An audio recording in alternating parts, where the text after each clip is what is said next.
Bro, that's over 10 million damage. I, I'm a god. I'm a god. I did it. I did it. It's over.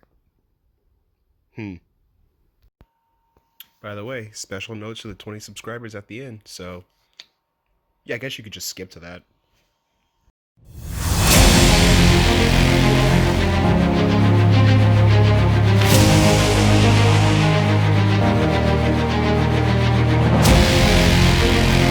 Where is she? Where is the loading? Okay, so let's talk about Harrow's Eclipse. So what we're going to do is we're going to use Covenant to get multiples on your critical chance, and then you're going to use Eclipse to get multiples on the damage from Mirage. So it's a little iffy with Eclipse just because you have to be in light to get the damage buff. But since I ran MOT and it's Oregon, the whole place is light, so that's never a problem. But yeah, let's get into the build. The power strength that I went with here is 229. High power strength, self-explanatory. We want to get as much as we can out of Eclipse, and then we also want to get as much as we can out of the grip multiplier from Heroes 4. And let's see. So from there, duration is really important just because we're going to need that to keep Eclipse up, so we don't have to keep recasting it, even though it's recastable. Whatever. So then the fourth ability, why do I have duration here? What am I even doing? Yeah, because since I have Lasting Covenant, like I stack the duration with the headshot kills. Yeah, whatever, man. So we have 100% range. That's important. Don't go under 100% because you're gonna need that to use your 1 to CC enemies to try to keep your survivability up. And speaking of survivability, you have Rolling Guard here. Rolling Guard, really important. You want to be invulnerable from that. You have, I was running Vazarin, so I did have invulnerability from that. And then the fourth ability also makes you invulnerable. So those three things put together was able to get Harrow to survive. So that's that aspect of it. Adaptation, it helped. It's definitely replaceable on here. But it does give you that little extra time to like think, figure out what's going on, and like, you know, who you need to stun, and maybe go into operator, use Vazarin and stuff like that. So it did come in useful for those. The arcanes are here just to use or try to get the most you can out of the secondaries, out of your pistols, to try to buff the kick gun even further. The Scourge is super important. Note the build. The build is not built for damage. It's built for utility. So I have Radiation and Corrosive here. Radiation just to try to get that CC. This is going to make it so that most of your hits will become headshots, which is going to get the most out of Harrow's ability and most out of the kit gun Pack Seeker. So that's why the build is not as focused on damage here. So the Solaris Ray is the beam kit gun. I don't remember at this point what it's actually called, but whatever. So here I got lucky with a good ribbon, so it's plus status plus crit. Brings my crit to 90.2%. So you could add what is it, Prime Pistol Gambit here, but no need to do that just because Harrow will take care of the rest and he'll turn the crits red. So yeah. Also, Hornet Strike. Hornet Strike is going to need to be here to get that raw base damage in. This isn't like Chroma, where Chroma you don't want to have that. With the way that Eclipse Multiplier works, you do want to add to the base damage. So that's why that's there. Your standard multi-shot. Pack Seeker is super important. Pack Seeker is the one that did the 10 million hit. And also, I just want to like note here, I keep seeing people say like the Bane mods aren't like, you know, worth picking up or worth whatever. Like that damage that like was shown, if it wasn't for the Bane mod, Expel, whatever, it would have been 5 mil and some change or whatever, and it just straight doubled it to 10 mil. Like, I don't understand how this is not like a staple, but whatever. So that's the build for this one. last thing to go over is my baby, the Zenistar, who was nerfed, horribly nerfed. But we found a way to like make it out. So with this one, we're just going to use Corrupted Charge to build the combo multiplier up so that we can throw the disc and then just have it be down for as long as possible. This is where the invulnerability that I was speaking about earlier comes into play. So you're going to want to use like one or all three of those to go into the middle of some enemies, swing on all of them, build up your combo count, throw the disc down, and then get out of there. So that's ideally what's going to happen. And then I think you get the duration up to like 118 seconds, something like that. So like it's really good to just get it like set and forget. Also, I also got lucky with a Riven here, which has plus 2.5 range. I'm not sure if this is the max, but I think this is close to the max range that you can get on here.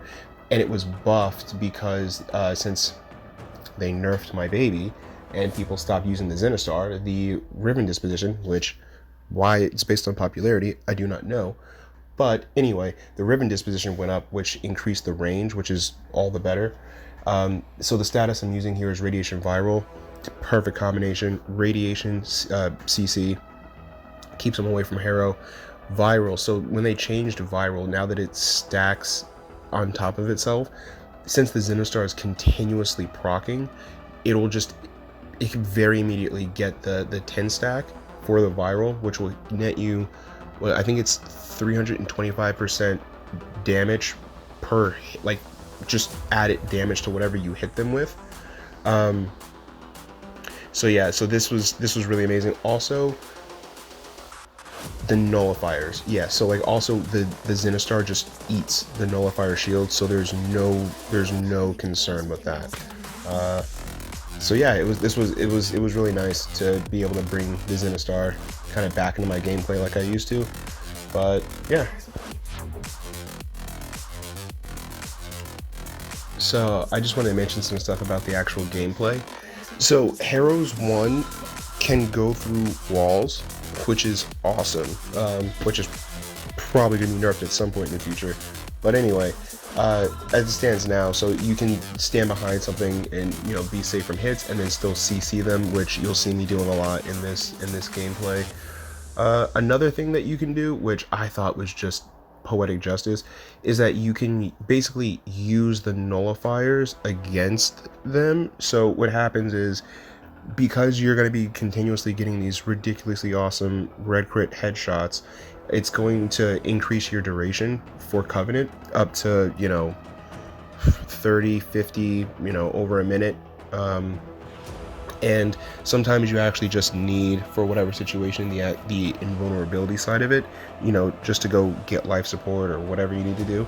And so what I would do is I would just jump straight through, bullet dash straight through the nullifier shield, so I wasn't there for, you know, any significant amount of time.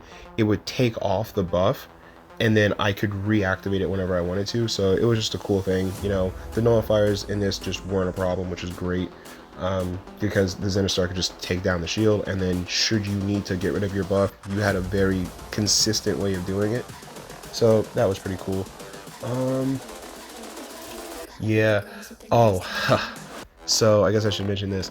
So I wanted to do an even longer run. I really wanted to see, you know, how high I could take this, and because, you know, I don't know if you've noticed yet in the video. Maybe I clipped it, maybe I didn't. I don't know, but that's up to future me.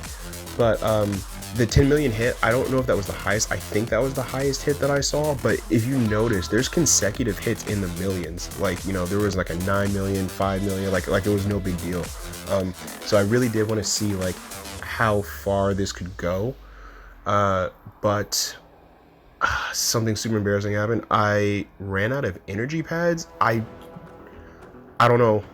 I like how does that even happen? Like, whatever. So I ran out of energy pads, and I was just like not about it. And I was like, no, like, we're not doing this.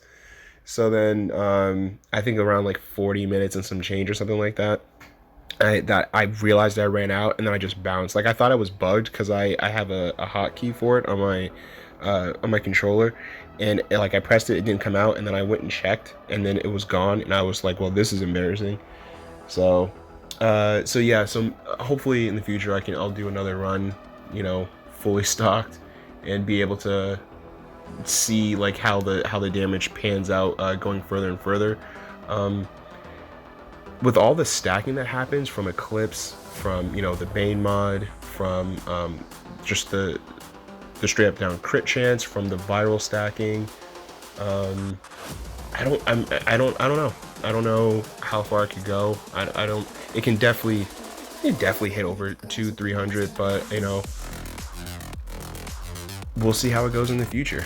So yeah, that's the Eclipse and Harrow.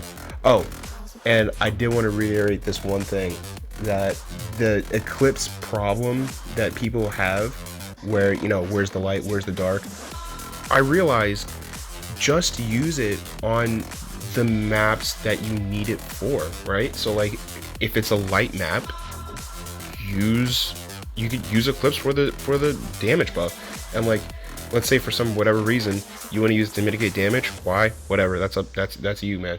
But like, if you want to do that, yeah, just, you know, nighttime Eidolon. Again, I'm just throwing this out there, but you know, any kind of dark map at all, you know, just use it for that. Don't expect to use the damage side, you know, on a dark map. So yeah, just that really solves that problem. So, but hey, whatever. I'll catch you guys later. Oh, and one more thing. I can't believe we hit 20 subscribers. Like, you know, I remember way back when, and you know, they said, they're like, Shade, you know, you're never gonna make it that far, man. Like, it's not gonna happen. And I was like, nah, man. Like, you know, we out here in the Leaf Village, bro. Believe it. Like, and here we are, like 20 subscribers in. Like, I'm getting emotional. Like, I can't believe we made it. I mean, we're pretty much running the whole game at this point. I mean, sorry to the competition. Only the girls with their nails done.